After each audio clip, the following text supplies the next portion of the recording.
Okay. Should be good here now.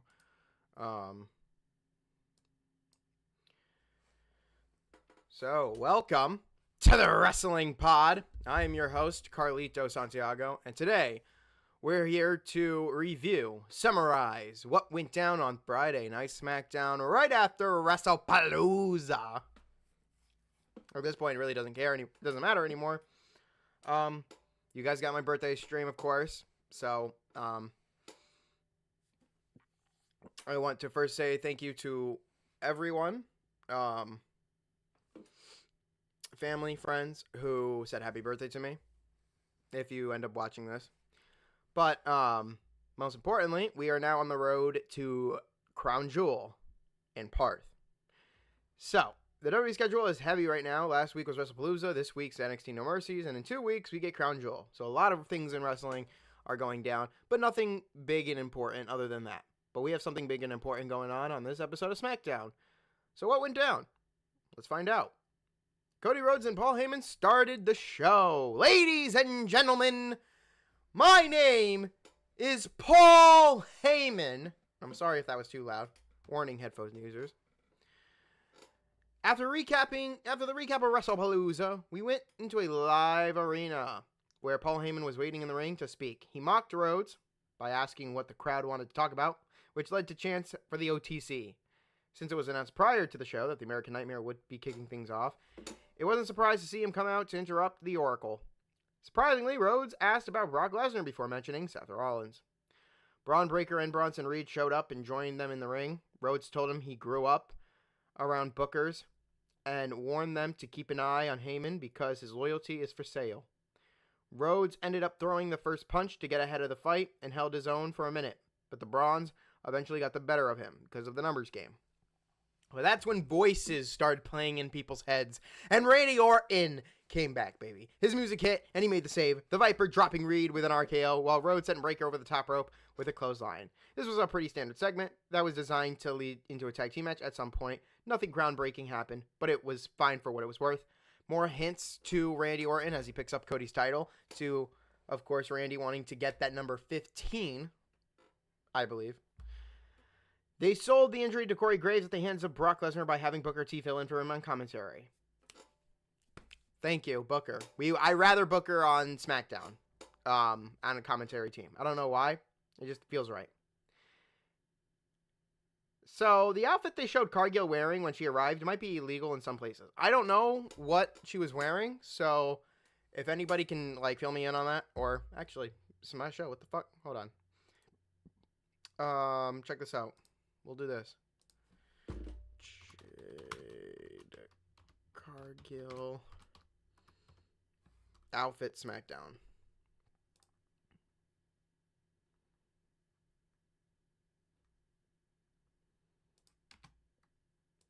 SmackDown outfit. What was she wearing on SmackDown?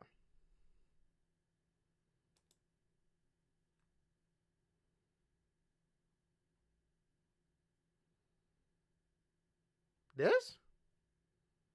17 hours ago. Maybe because it's too revealing? I don't know. If it is too revealing, I mean, I guess. But I don't think it should be illegal. It shouldn't matter what people fucking wear, honestly. I'll just remind you, I am a progressive, so just to throw that out there. But it doesn't.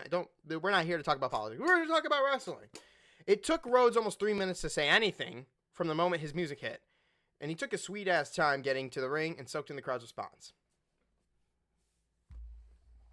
But yeah. Great segment. They're eventually they're teasing Cody and Brock. They're also teasing Rollins, more building to Rhodes and Rollins than anything. And then Randy Orton eventually having that chance to fucking go after the title, which would be nice. We got to our first match of the evening, which was our tag team match. The Street Profits take on Mello Don't Miz. I don't know if I did the hand signals right for the Miz, but I know Miz used to do this back in the day, so.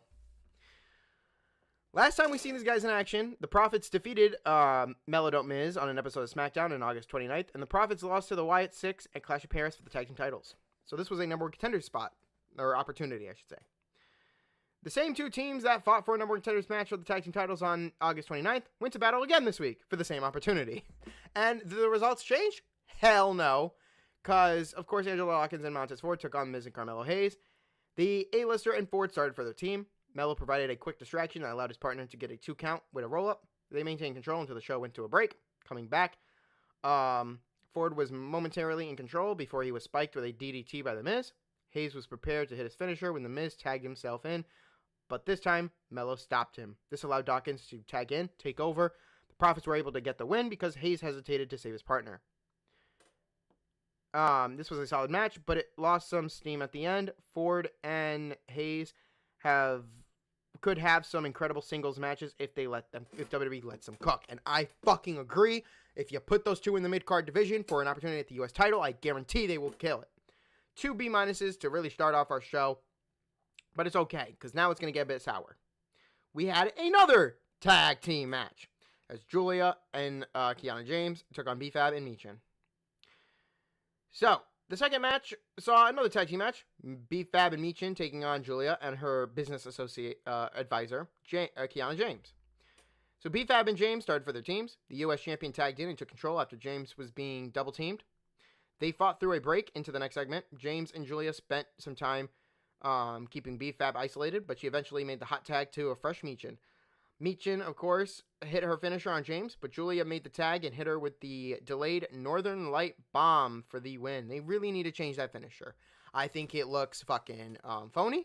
I think that maybe a Shining Wizard would be nice to her move, like that little, whatever they fucking call the knee to the face, that should be a Shining Wizard. And she should do, like, instead of fucking, hooking the suplex, instead, they should do what Austin Theory does. Grabs the leg, right? Lifts her up, and then twirls her. I don't know what move that is, but, like, I like how he does it. He grabs here, suplex, right? Grabs the foot, like you're doing a figure 4. Holds that, lifts up, and then twists. That would be a fucking nice finisher for someone like Julia, But, again, whatever. This one was one of those matches that never seemed to find its footing. It wasn't necessarily bad, but it was lacking in a lot of places. Mostly the women's division here do. Sol Ruka and Zarya are shown asking for tag team title shots backstage. I would like to see it. Bring them over to SmackDown, baby. Let's get these two on SmackDown. Please. This would be nice. We don't want to see the breakup of them yet. We want to see them as a tag team. We then move on to a promo and a really good match that came next. Because this motherfucker here is our new version of Kofi Kingston without the Jamaican accent. So, Drew McIntyre came out and ranted about losing at WrestlePalooza. Nick Aldis came out and told him to stop making excuses. After Aldis left, Jacob Fatu came back. He returned, baby. Drew ended up hitting a headbutt, which led to Fatu kicking him in the face and then ripping the medical boot off of his foot and hitting him with it. So we're getting a McIntyre-Jacob Fatu feud. I like it. Next up, Sami Zayn came out for his U.S. Open Challenge. The call was answered by NXT's Javon Evans. And boy, am I excited because I am a Javon Evans guy. I love what that kid is doing in the fucking ring. Around our age, and it's really great. I think he's going to be a young hot star coming to fucking SmackDown, hopefully. But Javon Evans, who was making his main roster debut in this bout, Josh Briggs was watching from the crowd because he's going to have a match with him tonight at No Mercy. Go check it out on Peacock. They started slow, but Zayn ended up backing the young OG to the corner for some stiff chops. The high flyer hit some huge springboard clotheslines to take down the champ. Zayn is one of WWE's most versatile all-around performers, and Evans is one of the brightest young prospects in NXT. So nobody was surprised to see them find their groove right away and put on a fun competitive match. Evans came within milliseconds of winning the title with an OG cutter. But Zayn kicked out, rallied, and hit a haluva kick followed by a Blue Thunder Bomb for the victory. Again, a Blue Thunder Bomb would also be a little bit kind of like, a corny kind of move. The haluva kick is more effective. The only bad thing about this match was that he had to miss a few minutes due to commercial breaks. And you know what?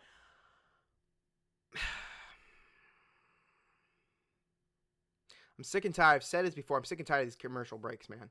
Like, it's fucking crazy. It looks like Solo will have a video for each member of his group every week. This week, it was JC Mateo. Now it's going to be, of course, next week will probably be Talatonga or Tamatonga. Where's Tamatonga? We have Tala. We have Tongaloa. Where's Tama, man? She's still injured? Zayn had a quick exchange with Ray Phoenix backstage before the match. And, of course, mutual respect between most of the roster here. So, again, Zayn's on fire. Of course, we had to get to our main event here of sorts. I think this was, we had to get to our main event of sorts. So, Jade Cargill, Tiffany Stratton, and Nia Jax for the Women's Championship. This week's main event was the Women's Triple Threat match. Stratton defends the title against Nia Jax and Jade Cargill, and it was brought to you by Prime. Drink Prime, of course, has taken a liking to my photo on Instagram. And because I tagged them and captured it. So again, I like drinking Prime. Prime's a good fucking, drink. I don't really have like a advertisement for this, but again, pick up any Prime that you want at your local convenience store or store in general.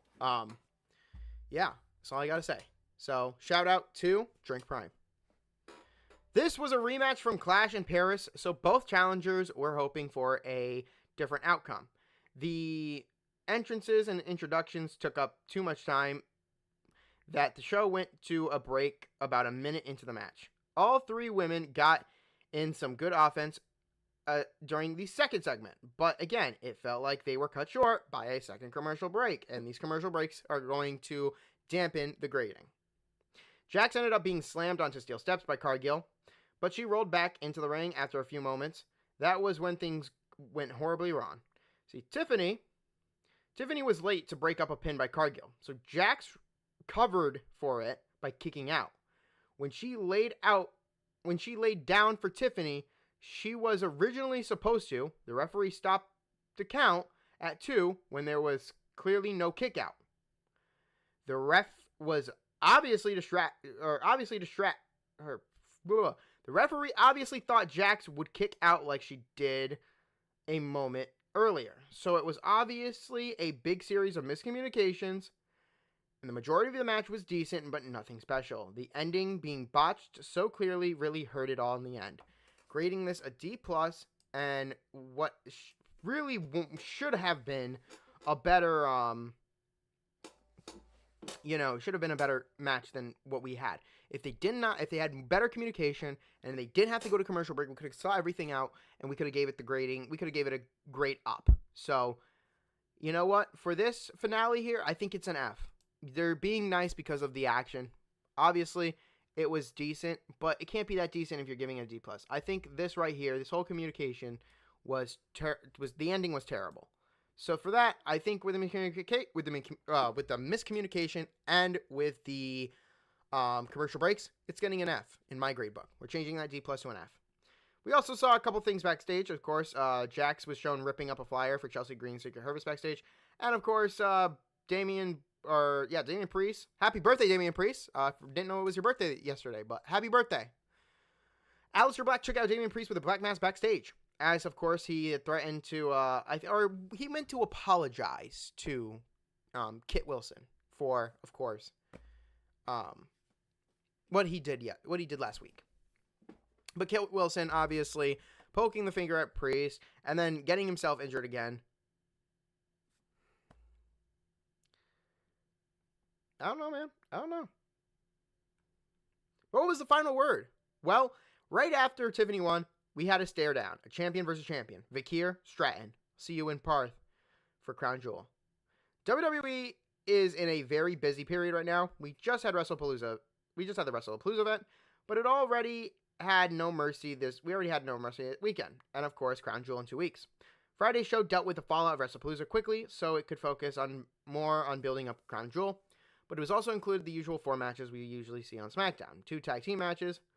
Both fell a bit short. The U.S. title bout between Zayn and Evans was worth the price of admission. So I would advertise you to guys go watch that match.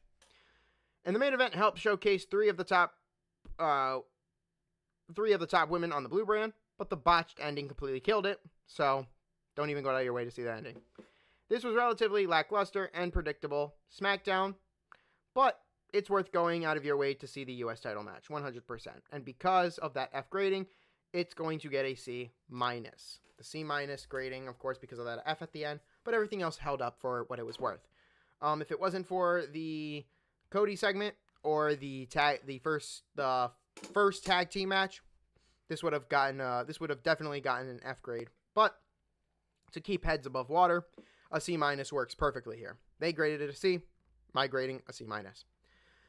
What did you guys think of SmackDown? Let me know in the comments down below. I thought it was lackluster as well, but again, SmackDown's going to have to pick it up next week, because really they only have really next week to do something, to build up, to promote matches. One of the matches they could promote is Drew McIntyre and Jacob Fatu, or Damian Priest and Aleister Black, which would probably be nice, or tag team title opportunity. Of course, Street Profits taking on the Wyatt Six. Again, they're probably going to do that in Parth, just because they're not going to put any tag team titles on fucking pay-per-views anymore. Well, I shouldn't say anymore, but get my point. I'm going to be enjoying my birthday weekend, of course, before it's over. I'm enjoying my birthday week before it's over. But yeah, if you guys don't mind doing me a favor, please hit that subscribe button, drop a like, comment down below, and turn on those post notifications so you never miss a stream. I will be back, of course, next Tuesday. Lewis will be back Monday to give you guys what went down on Sunday Night Football. And I'll be back next week for the SmackDown summary. So, be safe and have a wonderful weekend. Peace!